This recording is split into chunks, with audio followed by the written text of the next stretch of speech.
Hello students, कैसे हैं आप सब। आई होप सभी अच्छे होंगे। जैसा कि लॉकडाउन आगे बढ़ता जा रहा है, हमें अपने आप को ऐसे ही नहीं रहने देना।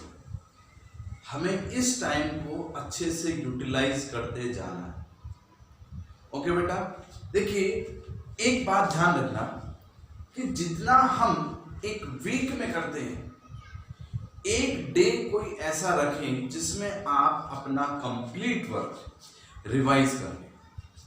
जितना भी काम कंप्लीट करते हो आप 1 वीक में एक डे ऐसा रखें कि आप कंप्लीट वर्क अपना पूरा का पूरा रिवाइज करें, ताकि जो ये एकदम से बर्डन पड़ता है बच्चों के सामने एग्जाम टाइम में, वो ना धीरे धीरे क्या होगा, बहुत इजी लगने लगेगा, आपको टफ नहीं लगेगा। तो आई होप आप अच्छे से काम कर रहे हैं आप अपना। तो देखिए हम अपना चैप्टर पढ़ रहे थे is matter around us pure. उसमें हमने पढ़ा था कि एलिमेंट क्या होते हैं, एलिमेंट्स के टाइप्स क्या होते हैं, metal, non metal and metalloid. Compound पढ़ा था, organic compound and inorganic compound. आज इनके बारे में थोड़ा सा ब्रीफ में देखते हैं। देखिए बेटा, कोई आपसे पूछे कि मेटल क्या होती है, नॉन मेटल्स क्या होती है, मेटलॉइड क्या होती है, इनकी कुछ प्रॉपर्टीज के बारे में जानते हैं। देखिए बेटा, metals good conductor of heat and electricity. यहां पर एक वर्ड आया है गुड कंडक्टर ऑफ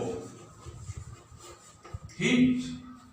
यहां पर गुड कंडक्टर ऑफ हीट का मतलब क्या है।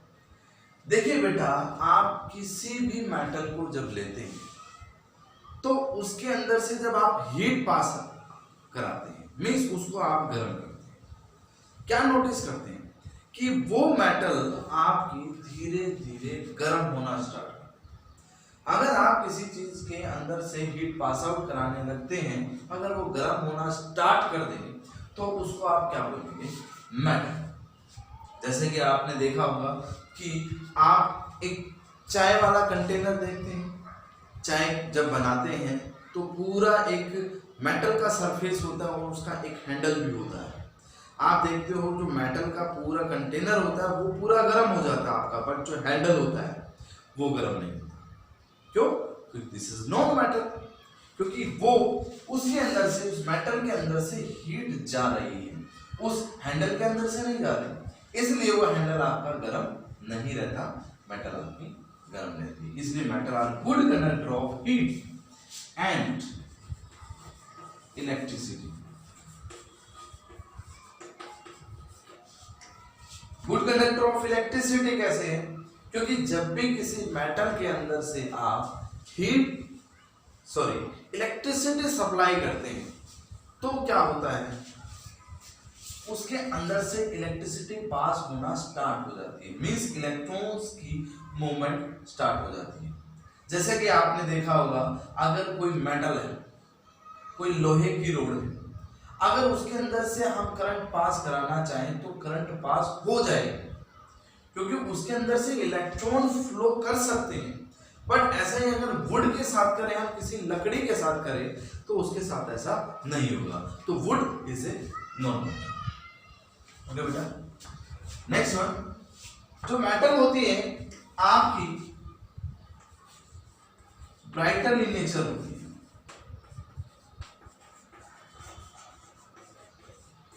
ब्राइटर इन नेचर मीन्स कि ये बड़ी ही नाजुक होती है, टूट सकती है। आपने देखा होगा, कोई आप वायर लेते हो, अगर उस वायर को आप ऐसे ऐसे हिलाएंगे, after some time it will break.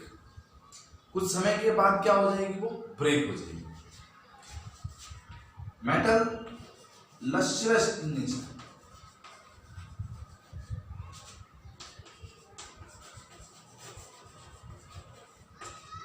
Metal के ऊपर जब लाइट पड़ती है तो क्या होता है, it will produce some sign. वो क्या प्रोड्यूस करती है, साइन प्रोड्यूस करती है बेटा। ओके, तो उसको क्या बोलते हैं, lustrous in nature. Sonorous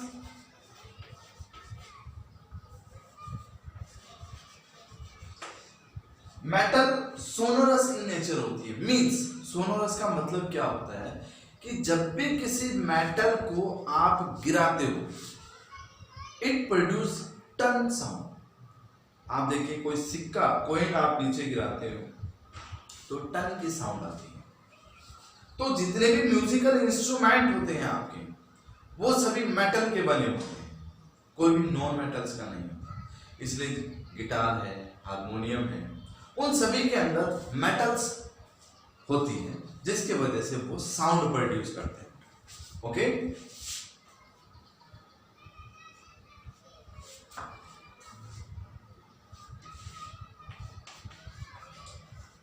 high tensile strength, metal के अंदर लचीलापन होता है। आपने देखा होगा वायरें लगी होती हैं स्ट्रीट्स के अंदर, जो खंबे होते हैं, खंभों के साथ वायर लगी होती है, तो उसमें क्या नोटिस करते हैं, लंबी लंबी वायर होती है, अगर आप उसको ऐसे खींचेंगे तो उनके अंदर लचीलापन होता है। तो इसलिए हम कहते हैं कि metals have high tensile strength. Okay बेटा, और भी सभी और बहुत सारी जो है मेटल की प्रॉपर्टीज अभी जस्ट हमें यहाँ पर ब्रीफ में करना है। तो नॉन मेटल्स क्या होती हैं, non metal just opposite of metal. आपकी जो मेटल शो करती है प्रॉपर्टीज, उसका जस्ट अपोजिट आपकी नॉन मेटल्स होती है। अगर ये good conductor of heat and electricity है तो bad conductor of heat and electricity. Okay बेटा, ब्राइटन इन नेचर, ये ब्राइटन इन नेचर है तो वो नहीं होती। ये लस्ट्रस इन नेचर है तो वो नहीं होती। सोनोरस वो नहीं होती। टेंसाइल स्ट्रेंथ उनके अंदर वीक होती या ना के बराबर, नेग्लिजिबल। ओके बेटा, ये है नॉन मेटल। बट एक वर्ड आ गया मेटलॉइड्स। क्या होता है मेटलॉइड? हिंदी में इसको बोलते हैं धातु, इसको अधातु, और मेटलॉइड मिश्र धातु, means mixture of metal and non metal. उसको आप क्या कहते हैं? मेटलॉइड्स। मींस मेटलॉइड्स वो सब्सटेंस होते हैं जिनके अंदर मेटल्स की भी प्रॉपर्टी होती है और नॉन मेटल्स की भी प्रॉपर्टी होती है। ओके बेटा, आगे चलते हैं। इतना क्लियर हुआ आपको? आप आगे चलते हैं, देखिए।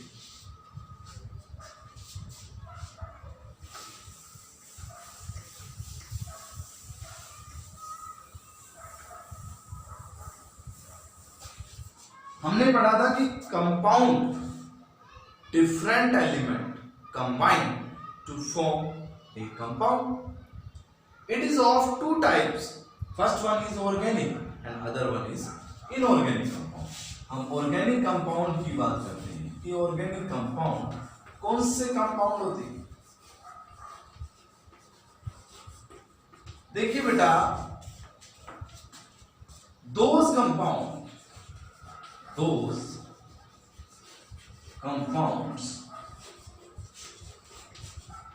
which contain hydrogen, oxygen, nitrogen, phosphorus, sulfur, hydrogen, oxygen, nitrogen, phosphorus, sulfur, halogens। Halogens कौन से होते हैं? Chlorine, chlorine, bromine and iodine. ये क्या आपके हेलोजेंस होते हैं जिन कंपाउंड्स के अंदर ये वाले एलिमेंट मिल जाए, उन एलिमेंट्स को आप क्या बोलते हैं? Organic compounds. जैसे कि आपका कार्बन भी है, कार्बन भी इसके अंदर आप ऐड कर लेंगे कि कार्बन भी हो, उसको भी आप क्या बोलते हैं? Organic compounds. अगर इन कंपाउंड्स, इन एलिमेंट्स को छोड़कर और कोई भी एलिमेंट आए, वो आपके क्या होते हैं? इनऑर्गेनिक कंपाउंड्स होते हैं। ओके बेटा, क्लियर? नेक्स्ट टॉपिक हमारा है सॉल्यूशन। मिक्सचर के बारे में हम पढ़ चुके थे। आपने पढ़ा था कि होमोजेनियस मिक्सचर जो होते हैं वो क्या होते हैं, आपके सॉल्यूशंस होते हैं। सॉल्यूशन नया टर्म आया है, तो देखिए बेटा क्या है इसका मतलब, सॉल्यूशन। सॉल्यूशन दो वर्ड से मिलकर बना है बेटा, एक सोल्यूट, एक होता है सोलवेंट। दोनों कंबाइन होकर क्या बनाते हैं, सॉल्यूशन। अब सॉल्यूशन का मतलब तो हमें पता लग गया कि क्या होता है कि सोल्यूट और सोलवेंट दोनों ऐड होकर क्या बनाते हैं, आपका सॉल्यूशन। कंप्लीट सॉल्यूशन बना दिया। अब प्रॉब्लम आ गई कि what does it mean, solute का क्या मतलब है और सोलवेंट का क्या मतलब है। देखिए बेटा एक एग्जांपल लेते हैं। एक बीकर में आपने क्या लिया,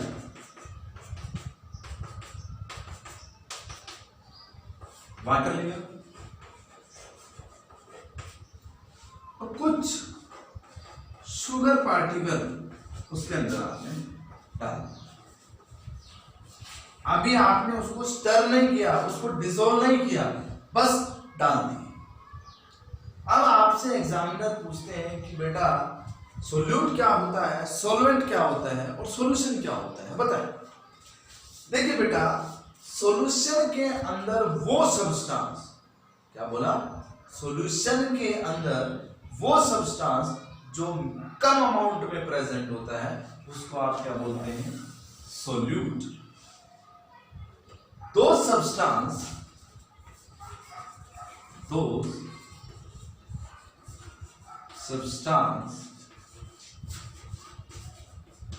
which are present in minimum amount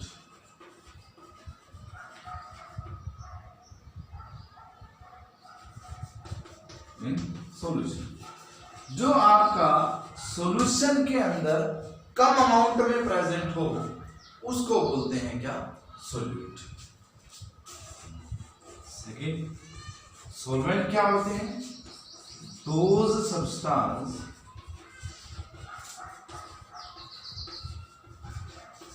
which are present in maximum amount in solution, कि वो सब्सटेंस जो आपका सॉल्यूशन के अंदर मैक्सिमम अमाउंट में प्रेजेंट हो आप उसको क्या बोलते हैं, सॉल्वेंट बोलते हैं। और सोल्यूट प्लस सॉल्वेंट क्या होता है, solution. Combination of solute and solvent is called solution. Clear बेटा, ओके। सॉल्यूशन के बारे में क्लियर हो चुका आपको। दो सॉल्यूशन और बताते हैं आपको कि क्या है।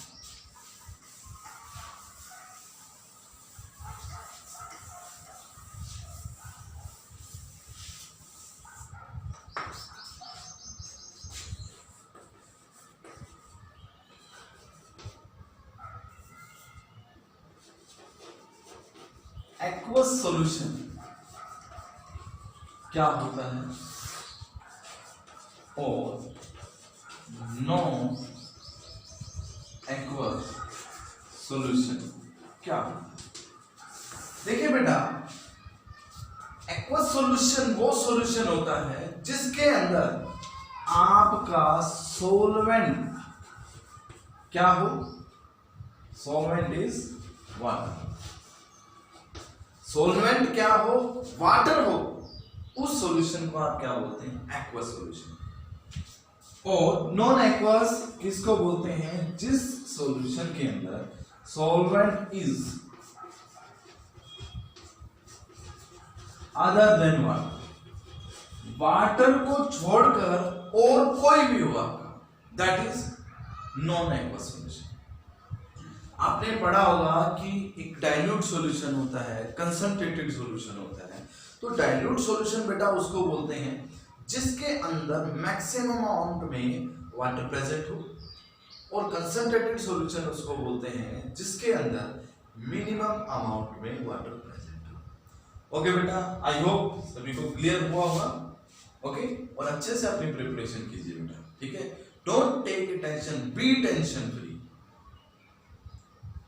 अगर टेंशन नहीं है बेटा तो सब कुछ कर सकते। Okay, very good, thank you.